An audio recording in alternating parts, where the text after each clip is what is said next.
नमस्कार साथियों, आप सभी का स्वागत है हमारे YouTube चैनल इंस्पा बुद्धा पर। साथियों, आज की इस भाग दौड़ भरी जिंदगी में हर एक व्यक्ति अपने दिमाग और मन को शांत रखने के लिए यहाँ वहाँ भटकता रहता है, लेकिन फिर भी वहाँ सभी जगहों से अपने आप को निराश महसूस करता है। लेकिन आप अपने मन को शांत रखने के लिए ध्यान, प्राणायाम और सकारात्मक विचारों को अपनाएं। समय समय पर आत्म समीक्षा करें और सुरक्षित माहौल में रहने का प्रयास करें। बुद्ध कहते हैं, आप तब तक उस मार्ग पर नहीं चल सकते जब तक आप खुद वह मार्ग नहीं बन जाते। लोग सवाल पूछते हैं, मेरा मन नहीं लग रहा, मैं क्या करूं? मैं मन को शांत करना चाहता हूं, एकांत करना चाहता हूं, मन को रोकना चाहता हूं, हर तरह के फालतू के विचारों से मुक्ति पाना चाहता हूं, पर मेरा मन कहीं लगता ही नहीं, वो हमेशा भटकता रहता है। आइए बुद्ध की कहानी के जरिए से हम आपको थोड़ा इसे समझाने की कोशिश करते हैं। एक गुरु अपने शिष्यों को ध्यान साधना सिखा रहे, तभी एक शिष्य बोला, हे गुरुवर, मैं कुछ समझ नहीं पा रहा, क्या मैं आपसे कुछ पूछ सकता हूं? गुरुजी ने कहा, बिल्कुल पूछ सकते हो। शिष्य ने कहा, जैसे मैं पानी पीता हूं तो मेरी प्यास बुझ जाती है, या कोई भी पानी पीता है तो उसकी प्यास बुझ जाती है, तो ये ध्यान के संबंध में ऐसा क्यों नहीं होता? जब हम आपके कहे अनुसार एक जैसा ध्यान करते हैं तो हम में से कोई पहले तो कोई बात में तो कोई कभी भी ध्यान की स्थिति को प्राप्त कर ही नहीं पाता। ऐसा क्यों होता है? जैसे पानी से सबकी प्यास बुझ जाती है, वैसे ही ध्यान से सबके ज्ञान चक्षु खुल जाने चाहिए, पर ऐसा नहीं होता है। गुरुजी ने कहा, कल किसी ने भोजन पर हमें आमंत्रित किया है, कल तुम मेरे साथ चलना, मैं तुम्हारे प्रश्नों के उत्तर वही दूंगा। अगले दिन दोनों गुरु शिष्य भोजन के लिए एक धनी व्यक्ति मोहन के घर पहुंचे। मोहन की पत्नी ने उन्हें भोजन पर बुलाया था। दोनों भोजन करने बैठ जाते हैं। उन्हीं के साथ उस स्त्री का पति भी भोजन करने बैठा हुआ था। उसने अपने सभी नौकरों पर चिल्लाकर कहा, यह क्या बेकार सा भोजन बना रखा है, इसमें कोई स्वाद नहीं है। वह भोजन की थाली फेंककर नौकरों से कहता है कि जाओ, दोबारा ढंग का भोजन बनाकर लाओ। धनी व्यक्ति की पत्नी उन दोनों गुरु शिष्य से क्षमा मांगकर उन्हें भोजन परोसने लगे। दोनों ने भोजन किया। गुरु ने अपनी थाली में 2 रोटी छोड़ दी। गुरु ने उस स्त्री से कहा कि बेटी, क्या तुम मुझे यह 2 रोटी बांध कर दे सकती हो? स्त्री ने उन रोटियों को बांध कर दे दिया। उसके बाद दोनों वहां से निकल गए। रास्ते में गुरुजी ने शिष्य से पूछा कि तुम्हें भोजन कैसा लगा? शिष्य ने कहा, भोजन तो अति स्वादिष्ट था, मुझे पसंद आया, मुझे भोजन करके बहुत अच्छा लगा। उस स्त्री के पति को भोजन पसंद क्यों नहीं आया? गुरु ने कहा, इससे अधिक तुम्हें और कुछ नहीं लगा। शिष्य ने कहा, इससे अच्छा और क्या लग सकता है गुरुदेव?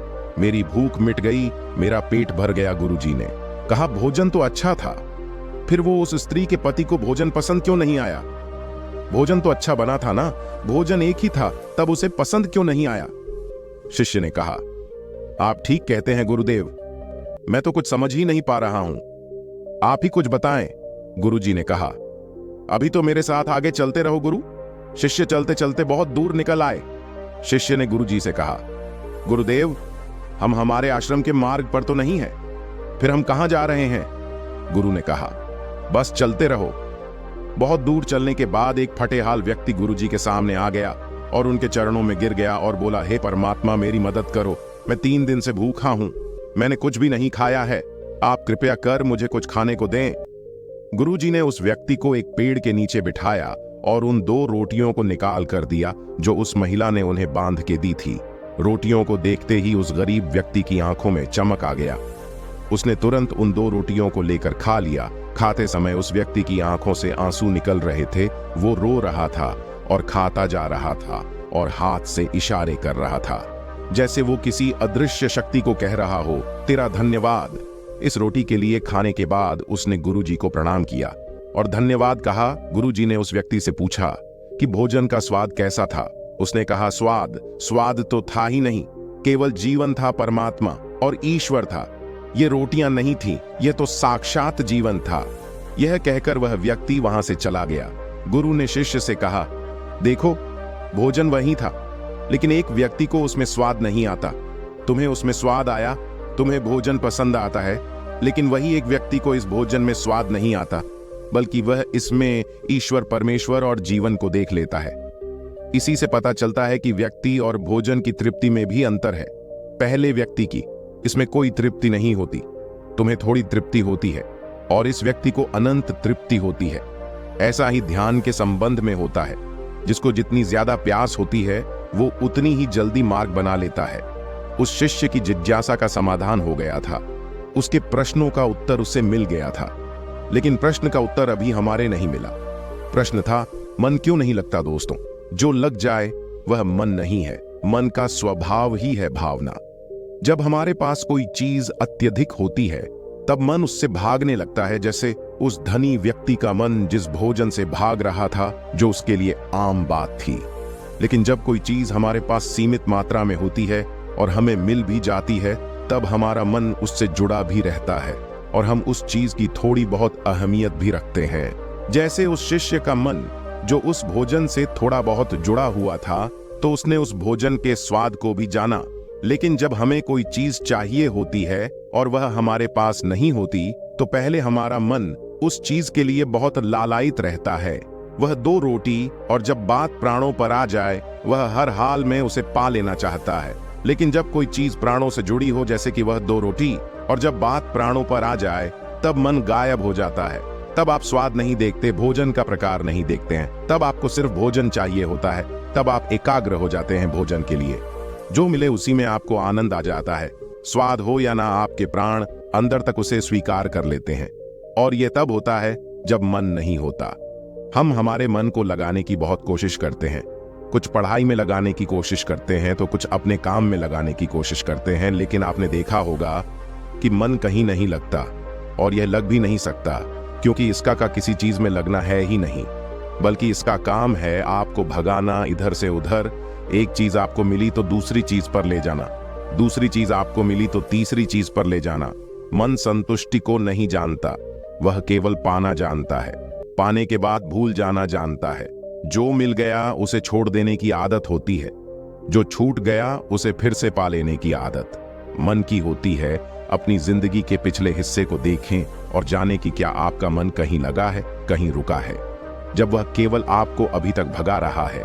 अब सवाल आता है कि अगर मन का काम भागना या फिर भगाना ही है तो क्या जिंदगी भर हम भागते ही रहेंगे? क्या हम कहीं रुकेंगे नहीं? जन्म से लेकर मृत्यु तक इंसान भागता ही रहता है। ध्यान से देखो तो जिंदगी ऐसी ही है। जन्म से लेकर मृत्यु तक इंसान भागता ही रहता है, कभी किसी चीज के पीछे तो कभी किसी दूसरी चीज के पीछे। लेकिन फिर भी कुछ इंसान अपवाद हो जाते हैं, फिर वह रुक जाते हैं, भागना बंद कर देते हैं, तब चीजें उनके पीछे भागती है, वह किसी चीज के पीछे नहीं भागते।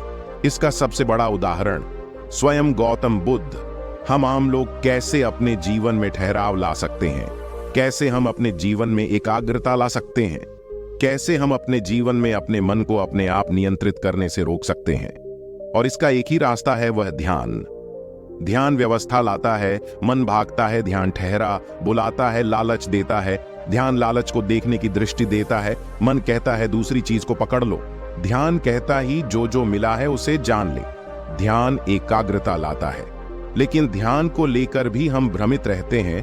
ध्यान का मतलब आंखें बंद कर बैठ जाने को ही समझ लेते हैं। एक छोटी बच्ची बहुत अच्छी बांसुरी बजाती है। जब वो बांसुरी बजाती है तब उसके सुर में खो जाती है, तब उसका मन गायब हो जाता है।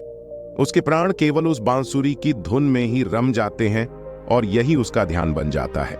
लेकिन ऐसा इसलिए होता है क्योंकि इस लड़की को उस बांसुरी में रस आता है, आनंद आता है। यही उसकी प्रकृति है। वो वही कर रही है जो वो हो सकती है। एक अध्यापक है, जब वो अपने छात्रों को पढ़ाता है तो उसमें खो जाता है। वो अपने प्राणों से उस पढ़ाने का आनंद लेता है, उसमें रुचि है, उसे यही उसकी प्रकृति है। जब वो पढ़ा रहा होता है तब उसके मन में कोई हलचल नहीं होती। वह तब ना तो भूतकाल की बात सोचता है ना भविष्यकाल की, वो केवल वर्तमान के क्षण में ही रहता है। और यही उसका ध्यान है। जो व्यक्ति जो है, अगर वो वही होने लगे तो उसमें स्वतः से ही ध्यान घटित होने लगता है, वो एकाग्र होने लगता है। लेकिन जब व्यक्ति कुछ होने की कोशिश करता है तो उसका मन हावी होने लगता है, एकाग्रता टूट जाती है और तब हम भागते रहते हैं, सब कुछ पा लेते हैं, तब भी सोचते हैं कि कुछ रह गया है। और ये अधूरापन कभी पूरा नहीं होता, क्योंकि जो आप हो सकते थे, जो आपकी प्रकृति थी, वो आप नहीं हुए, बाकी सब कुछ हो गए। ऐसे ही आप हमेशा अधूरे रह जाते हैं, तब मन कहीं नहीं लगता। मन की प्रकृति ही लगने की नहीं है। जो लगता है वह एकाग्रता है, वह ध्यान, और जहां आपको एकाग्रता मिल जाए, समझ लेना वही आपके लिए बना है, जिस पर चलकर आप संपूर्ण हो सकते हैं। दोस्तों, उम्मीद करते हैं कि आज की इस कहानी से आप समझ गए होंगे कि आप अपने मन और आत्मा को कैसे शांत रख सकते हैं। तो चलिए आज की वीडियो यही समाप्त करते हैं। नमो बुद्धाय।